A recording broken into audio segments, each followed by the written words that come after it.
कांद्याची पात आणि तुरीची डाळ मिक्स भाजी केलेली आहे।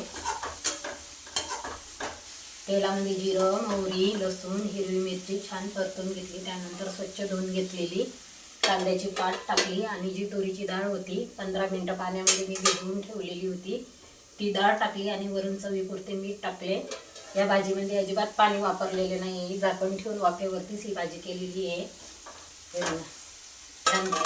तेल पण सुटलेलं आहे, भाजी आपली छान झालेली आहे, डाळ पण छान शिजली।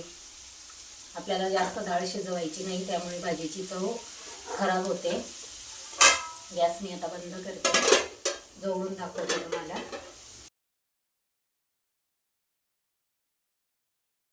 चपात्यांचं पण पीठ मळून ठेवलेलं आहे।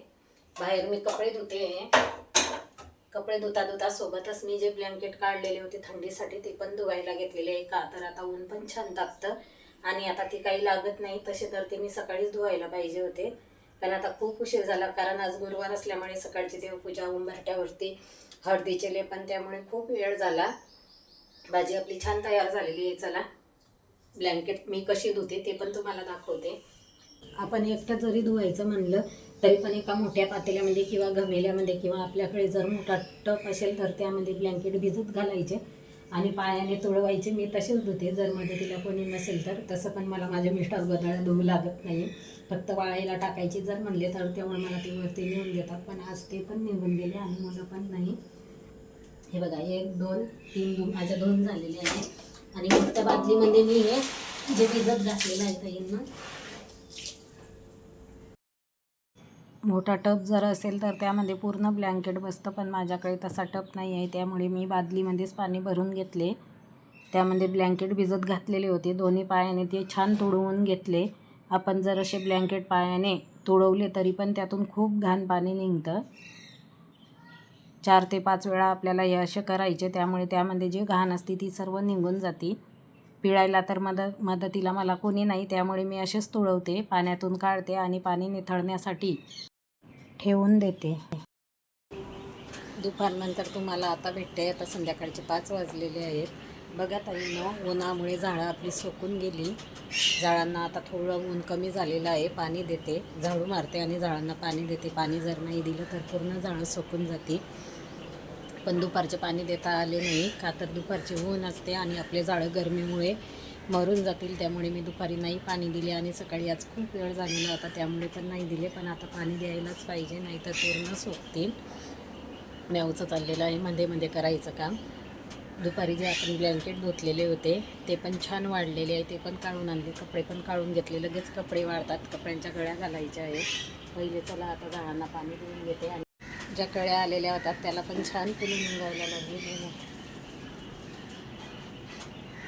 5 मिनटं जर आपण मोबाईल घेऊन एडिटिंग करायला जर असं बसलो ना, तर जर त्यांना नाही दिसलं तर त्यांचा एवढा आरडावरडा चालू होतो ना, नुसतं माणसाजवळ पाहिजे त्यांना राहायला। बघा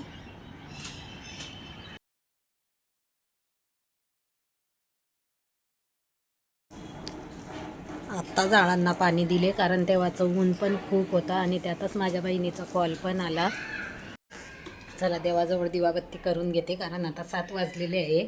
खूप दिवसातून बहिणीचा कॉल आला, का तर तिला पण वेळ नसतो, तिला नातू झालेला आहे आणि तिला तसा राग पण आलेला आहे, का तर मी बघायला गेले नाही त्यामुळे आणि बारशाला पण नाही गेले म्हणून। चला ताईंनो, पण वेळेनुसार वागावं लागतं, जसा वेळ मिळेल तसं जाणारच आहे। चला दिवाबत्ती करून घेते, खूप उशीर झालेला आहे। कपड्यांच्या घड्या पण घालायच्या होत्या, कपड्यांच्या घड्या पण माझ्या घालायच्या राहून गेल्या। तिच्यासोबत बोलता तशीच बोलत बसले, अर्ध्या कपड्यांच्या घातल्या आणि अर्धे कपडे तसेच ठेवलेले आहे। देवाजवळ दिवा, तुळशीजवळ दिवा आणि बाहेरचे दिवे सर्व लावून घेतले। आता राहिलेल्या कपड्यांच्या घड्या घालून घेते आणि संध्याकाळच्या स्वयंपाकाला सुरुवात करते। कपड्यांच्या घड्या घातलेल्या होत्या आणि बाकी कपडे तसेच ठेवले, बसले गप्पा मारत। मुलांचे वेगळे ठेवते आणि आमचे दोघांचे वेगळे ठेवते, कारण कपडे शोधत असताना जास्त घाई होत नाही त्यामुळे। आणि जी गोधडी सकाळी धुतलेली होती ती पण खूप छान वाढलेली आहे। म्याऊला खाऊ दिला, तिच्या पिल्लांना पण भूक लागली, ते पण खायला लागले तिच्यासोबत। देवाचे जे कपडे आहेत ते पण घड्या घालून देवघराच्या ड्रॉवरमध्ये ठेवते। चला चला चला चला चला सगळेच चला. कुठं गेलेली होती तू? फटके टाकायला पाहिजे, पाहिजे का आता? रात्रीची चपाती खायची. हा सगळ्यांनाच भूक लागली. चला या, जेवून घ्या आता. मच्छर येतात आतमध्ये. शुभ सकाळ. श्री स्वामी समर्थ सर्वांना. सर्वांचे माझ्या आजच्या एका नवीन छोट्याशा ब्लॉगमध्ये तुमचे अगदी मनापासून खूप खूप स्वागत आहे. कालच्या तुमच्या कमेंट वाचून खरंच मन खूप भरून आले. तुम्ही एवढ्या आवडीने माझे व्हिडिओ बघतात. गुरुवार आणि शुक्रवारचा एकत्र व्हिडिओ तुम्हाला आलेला आहे. कायम तुमची साथ अशीच राहू द्या बरं का ताई. देवाची पूजा माझी झालेली आहे. धनलक्ष्मी कुंचन भरला. देवघरामध्ये जो कळस मांडलेला आहे तो त्या कळसातले पाणी पण मी आता रोज बदलते.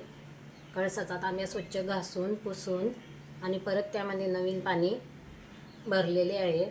कशी झाली ताईंना माझी पूजा.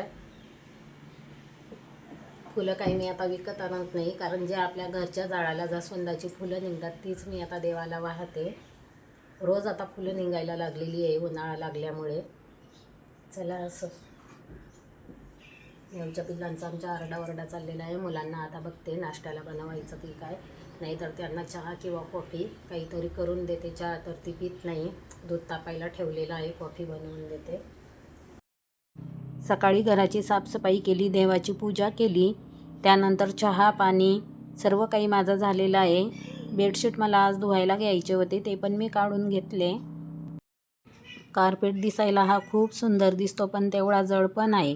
रोज उचलून झाडू मारणे शक्य होत नाही, त्यामुळे मी 2 दिवसातून तो झटकते, वरती ठेवते आणि झाडू मारून घेते. आणि त्यामधून खूप असा बारीक कचरा निघतो वाळूसारखा. जेवढा आपण त्याला झटकू तेवढा त्याच्या खाली कचरा निघतो. वरती तर तो दिसायला खूप छान दिसतो, पण खाली भरपूर असा बारीक वाळूसारखा कचरा त्यातून पडतो. हा सर्व कचरा त्यातला आहे. बेडशीट धुवायला काढलेले आहे आणि काल आपण अंगावरची धुवायला काढलेली होती, त्यामुळे एक राहिलेलं आहे, ते पण भिजत घालते. आज कपडे पण खूप आहे, लगेच कपडे धुवून घेते आणि नंतर स्वयंपाकाला लागते ताईंना.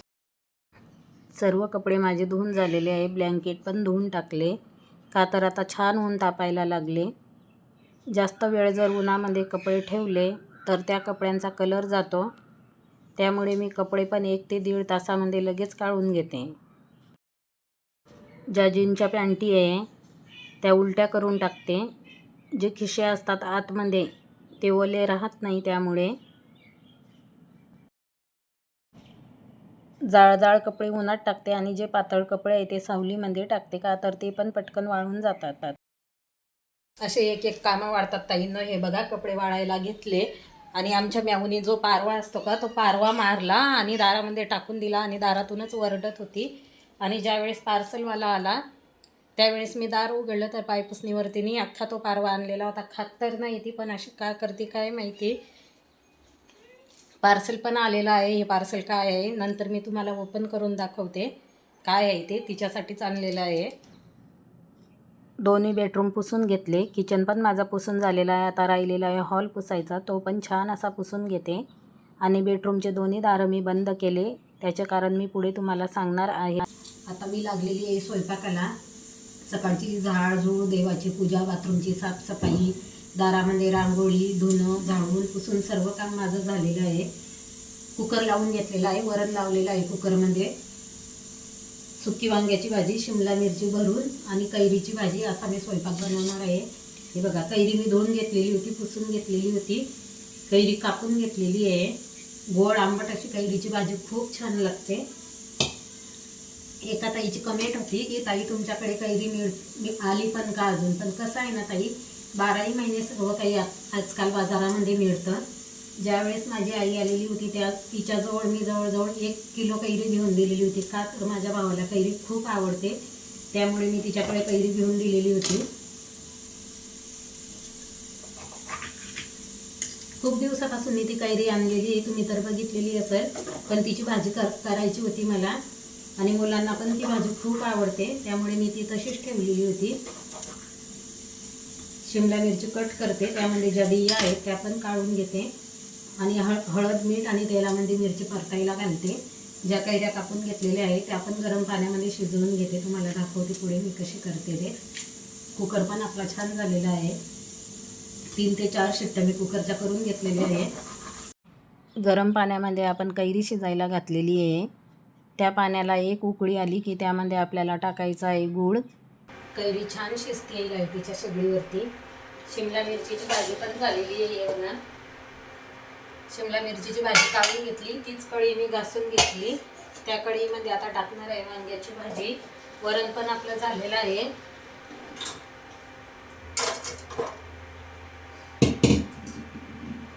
तर वांग्याच्या भाजीला फोडणी देते. लसूण ठेचून घेतलेला आहे, तेल टाकायला ठेवलेलं आहे. खूप साधी भाजी आहे, या भाजीला काहीही लागत नाही. आणि मी अशीच वांग्याची सुक्की भाजी बनवते बरं का ताईंनो. भरून वांग्याची भाजी बनवायची असली तर खूप वेळ लागतो. सुक्की वांग्याची भाजी छान लागते वरणासोबत. जर वरण बनवलं तर मी अशीच भाजी बनवते ताईंनो.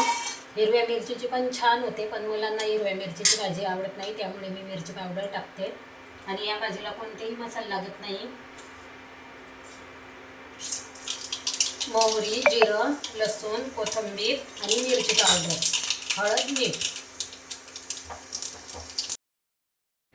तेल जास्त तापलेलं होतं, त्यामुळे मी पहिले थोड्या वांग्याच्या फोडी टाकल्या आणि त्यावरती मिरची पावडर, हळद आणि ज्या राहिलेल्या वांग्याच्या फोडी होत्या त्या टाकून दिल्या. वरून चवीपुरते मीठ टाकले. गाजर, काकडी, टोमॅटो, बीट, कांदा याची मी कोशिंबीर बनवून घेणार आहे, त्यामुळे मी काकडीवरची आणि गाजरावरची जी साल आहे ती काढून घेतली. गाजर, काकडी, बीट हे सर्व खिसून घेणार आहे. कांदा बारीक कापून घेतलेला आहे, टोमॅटो पण बारीक कापून घेतलं. कैरी पण आपली इथं छान शिजलेली आहे. कैरीची भाजी मी कशा पद्धतीने केली याची रेसिपी तुम्हाला शॉर्ट व्हिडिओमध्ये बघायला मिळेल आणि कोशिंबीरची सुद्धा अपलोड केलेल्या आहे दोन्ही पण. वरण,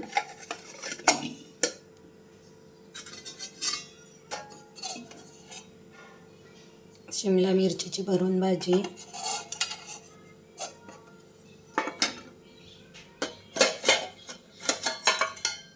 सुक्कं वांग,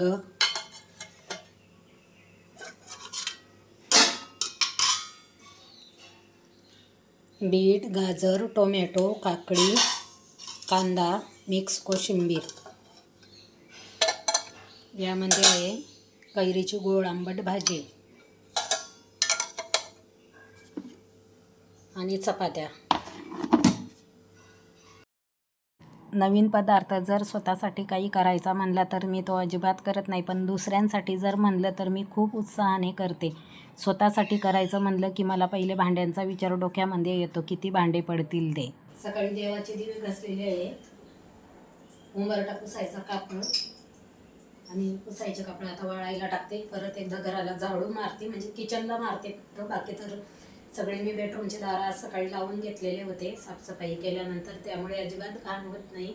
दोन्ही दारं मी लावून घेतलेले आहे. का तर मेवचे पिल्लं काय करतात, आतमध्ये गेले की कुठून तरी पंजाने कचरा काढत राहतात, त्यामुळे मी 2 दिवस झाले दार बंद करून घेते. संध्याकाळपर्यंत अजिबात घरामध्ये घाण होत नाही. चला ताईंनो, आता वाजलेले असणार आहे 3. अजून मला जेवण करायचे आहे. मुलं जेवण करून गेलेली आहेत. मिस्टरांना कॉल केला तर त्यांनी कॉल काही उचललेला नाही. अजून परत एकदा त्यांना कॉल करून बघते, नाहीतर माझं मी जेवायला घेते. रोज मला असा उशीर होतो. आजच्या ब्लॉगचा इथं सेंड करते. आवडला असेल तर लाईक करा, कमेंट करा, शेअर करा आणि नवीन ताई असतील त्यांनी सबस्क्राईब पण करा. पूर्ण ब्लॉग पाहिला त्याबद्दल सर्वांचे खूप खूप धन्यवाद.